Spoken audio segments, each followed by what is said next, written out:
Greetings to you. We're continuing our studies in Mark's Gospel, following the lectionary, the suggested recommended readings that most churches follow for Sundays, for the main Gospel reading at Communion. And each week I'm putting one of these little talks online, and it comes out on the Monday prior to the Sunday for which the reading is set. So it'll help you to think about the reading for a few days if you wish, before going to church and sharing it with others. The reading set for next Sunday is Mark 8:27 to the end of the chapter. Obviously, you might be looking at this some other time, so comments about which Sunday it's set for you can ignore. We're still looking at Mark 8:27 to the end. But there's a little snag with the lectionary, which when I come across it from time to time, annoys me intensely, because we understand these passages when we work hard and pray and read them in context. You take a little bit of the Bible out of context and you can misunderstand it or miss the point, or sometimes dreadfully misunderstand. So it's important to read what's before, what's after, to get the bigger picture and see how this particular bit of Jesus' life fits into the bigger picture, and that will help us. And in the story itself, it's the famous encounter at Caesarea Philippi, and Jesus talking to his disciples on the way and teaching them in response to their ignorance in some respects. And that's fine, and we'll come to that in just a moment. But to get this in context, we should read what comes before, because Mark is no fool, and Mark writes his gospel very, very carefully. And there are all sorts of structural, I could say, tricks, devices that Mark uses to help our understanding. We've talked before about the sandwiches in Mark's gospel. Here we've got a different structure, a framing of quite a big passage. And the passage begins here in Mark 9:27, and it takes us right through towards the end of chapter 10, up to 10 verse 45. And that passage is intensive teaching to his disciples about what discipleship means and following him. It's about teaching his disciples in depth, in a way that isn't for the whole world. It's for the disciples very much at this point to hear and take in. Intensive teaching on discipleship from Mark 8 verse 27 to Mark 10 verse 45. And that teaching on discipleship is framed, bookended, by two healing miracles. And they contrast very well. Two miracles of healing the blind. And Mark knows exactly what he's doing. And sadly, in our lectionary, for all sorts of reasons, we have skipped some bits since our last reading. Now, we've skipped, for example, some bits perhaps for good reason, some bits for less good reason. I'm not really sure what good reason we've skipped the feeding of the 4,000. Some modern scholars who just can't take what's there want to say this is the same story as the 5,000, but they got some of the detail mixed up, and it's a mistake that there are two of these great feeding miracles in Mark. Well, Mark is no idiot. The 5,000 and the 4,000 are very different. One is in Jewish territory involving Jewish people. The other is Gentile. It's part of Jesus' ministry to the Gentiles in those chapters. And several of the details are very significantly different. but we've missed out that. But we've also missed out this little miracle that happens in Bethsaida, also non-Jewish. It may have been the hometown of a couple of the disciples, and Jews lived there, but it was known as a Greek city. It was in what today we would call the Golan Heights. It was country borders were different then from now, but it was, generally speaking, in Jesus' day, part of what we would call Syria rather than Israel.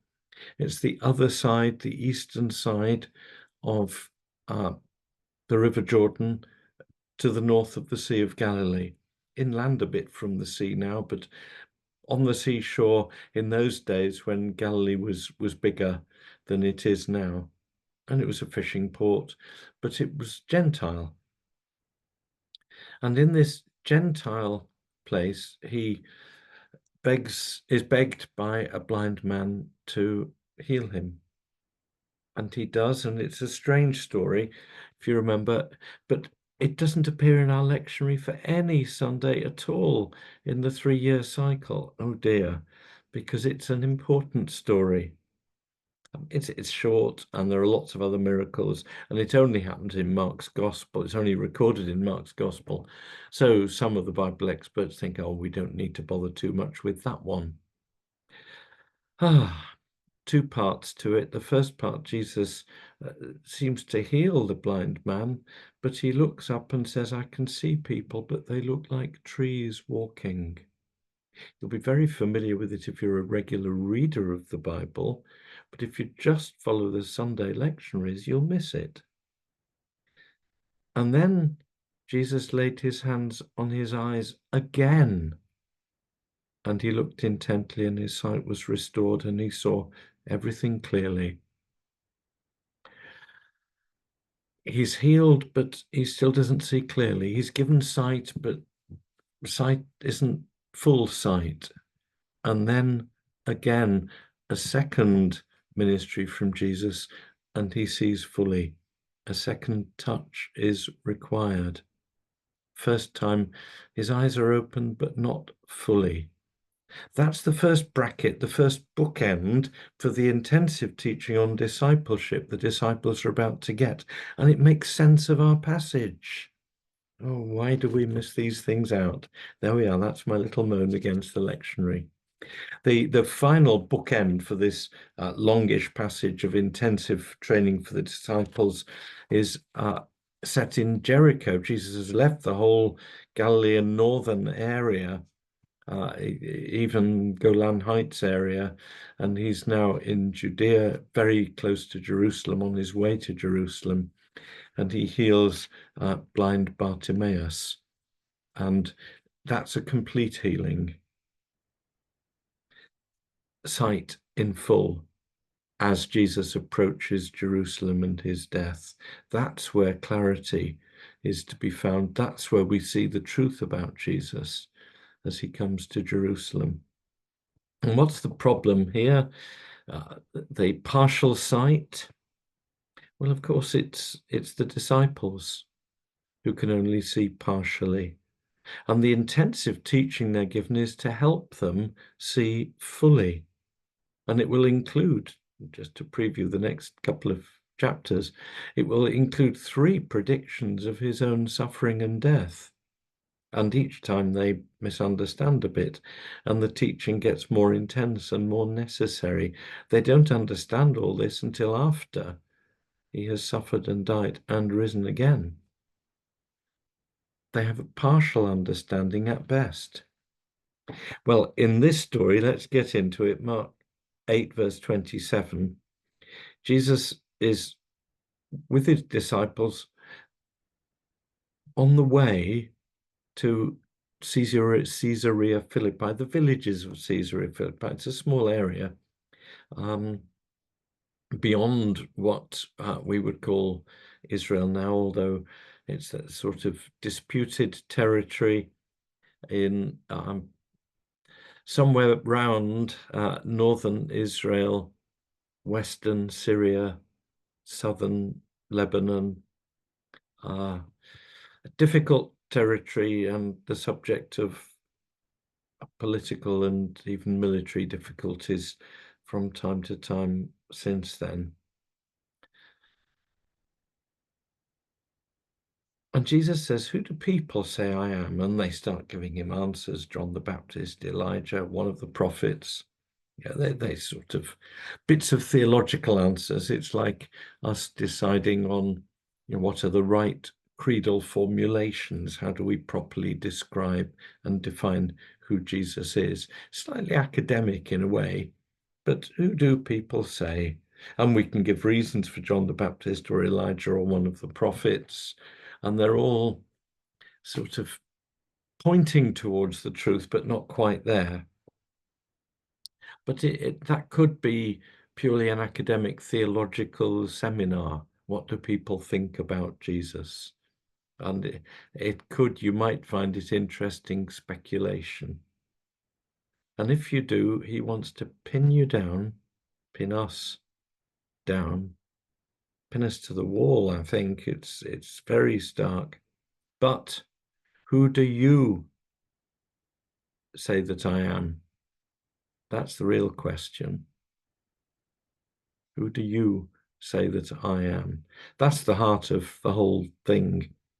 This isn't the whole story of Mark's gospel, the Gospels, the New Testament, the Bible, isn't a matter of academic speculation and interest, though of course it's interesting, and of course you can speculate, and of course you can do comparative religion, what different people have thought about different things, and comparative interpretations of this and that, and we do some of that in these sessions, and some may find it interesting academically or spiritually to go through these things. But when we do, Jesus pins us to the wall and says, "Who do you say that I am?" Ultimately, this is about personal faith and personal response. And if you're interested, as I confess I am to some degree, to speculate and to work through the answers, John the Baptist, Elijah, one of the prophets, and work through the significance of Caesarea Philippi as actually a center of pagan worship, we can go all through all sorts of interesting bits of background. And Jesus stops and says, "Stop it. Who do you say that I am?" Or if you like, who am I to you? There's the question. That's what should stop us. Who do you say I am? Stop your theological niceties or debates or arguments. Who do you say I am? And Peter answers, "You are the Messiah."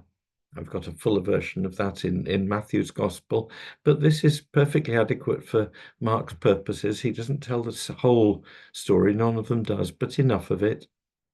Bear in mind that very early writers said that Mark's Gospel contained Peter's memories of Jesus. Mark wasn't there as a full-time disciple. Peter was. Peter didn't write a gospel, but Peter gave his story to Mark, and much of what's in Mark is from Peter's point of view. Others record the same events from different points of view. That's good. Peter answered him, "You are the Messiah." And he sternly ordered them not to tell anyone about him. The Messiahship isn't to be revealed yet, but it is part of the teaching for the disciples. This is good, isn't it? And in Matthew's Gospel, there's some commendation, but a reminder that you've only got to that knowledge from God. You haven't worked it out yourself. So stay humble with it, Peter. But then he goes on to teach them that the Son of Man, he doesn't use the word Messiah or Christ for himself, and only once and later on. He doesn't use that word for himself. He prefers Son of Man, must undergo great suffering and be rejected by the elders, the chief priests, and the scribes, and be killed, and after 3 days rise again. He said all this quite openly.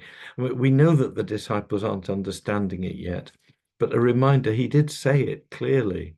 He said it most clearly, quite openly.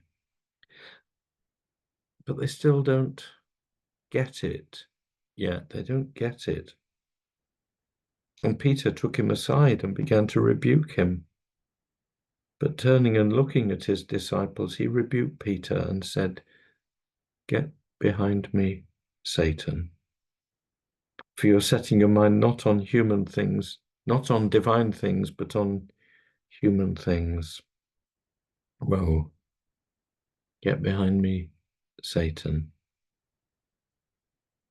What's Peter's problem? Why is Jesus able, and why does Jesus think it necessary to be so opposed to what Peter is saying and doing that he says it's of the devil? Well, what he goes back to is the story that we didn't read immediately before this one, of the blind man in Bethsaida who is half healed. He can see, but can't see properly. Peter can see that Jesus is the Messiah, but he can't see what that means. He can see part of the truth, and it's a big temptation in Christianity to say, "I believe," meaning that we believe the facts. We can say the creed, but maybe we aren't fully committed to the person and purpose of Jesus and his work and his way of seeing and doing things. We can say, "You are the Messiah, you are the Christ, you are the anointed one." We can say, "You are my Savior, you are my Lord," but then not get or reject what he is saying about himself or about how we should be. Blind with half the sight restored.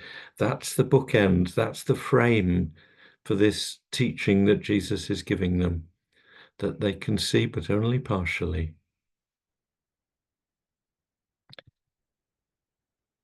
Get behind me, Satan. Peter's understanding of Messiah was a common Jewish one of those days, but it should have been better because he'd been with Jesus for a couple of years and a bit longer by this point. He thinks Messiahship is about privilege, power, the anointed one. The anointed one will be important, will be welcomed, will be acknowledged, will be feted, will be praised. As indeed Jesus was in a strange way when he entered Jerusalem on a donkey a little bit later. But that praise will be ignorant and only go so far, and only be serious if Jesus is going to be a triumphant victor without suffering or death. But Jesus is going to suffer and die. And if you reject that, then you're on the side of Satan. There's an interesting little study to be done in Mark's Gospel up to this point, the first 8 chapters. Who ever in those chapters recognizes who Jesus really is? Who acknowledges who Jesus really fully is in those 8 chapters? Tell you an answer, the evil spirits. Satan and his cohort, they recognize fully who Jesus is from the outset. Several examples of it.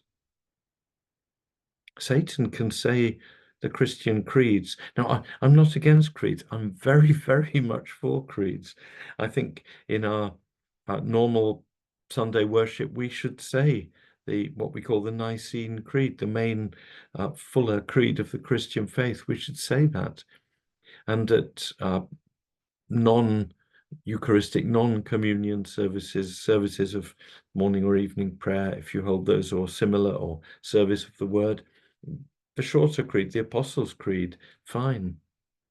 I'm very keen on saying creeds and studying them because they help us to keep on the straight and narrow and not stray from the path. But on their own, they're not sufficient.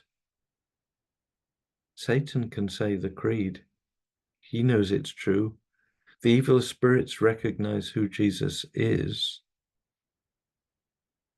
But do they submit to Jesus' understanding that the Messiah has to suffer and die for his people? Or do they see lordship as messiahship as about privilege and power? Jesus is very clear, and he rebukes Peter. Get behind me, Satan. You're setting your mind not on divine things, but on human things. Divine things is service. Jesus has come to serve. And in fact, at the end of this long period of teaching through the end of chapter 8 and the whole of 9 and almost all of 10 is the culmination of who Jesus is. Mark 10:45, the Son of Man came not to be served, but to serve, and to give his life as a ransom for many. That's the culmination. This teaching is who Jesus is and how we're to follow him. And messiahship, being anointed, is to serve, not to be served. And that applies, of course, to those in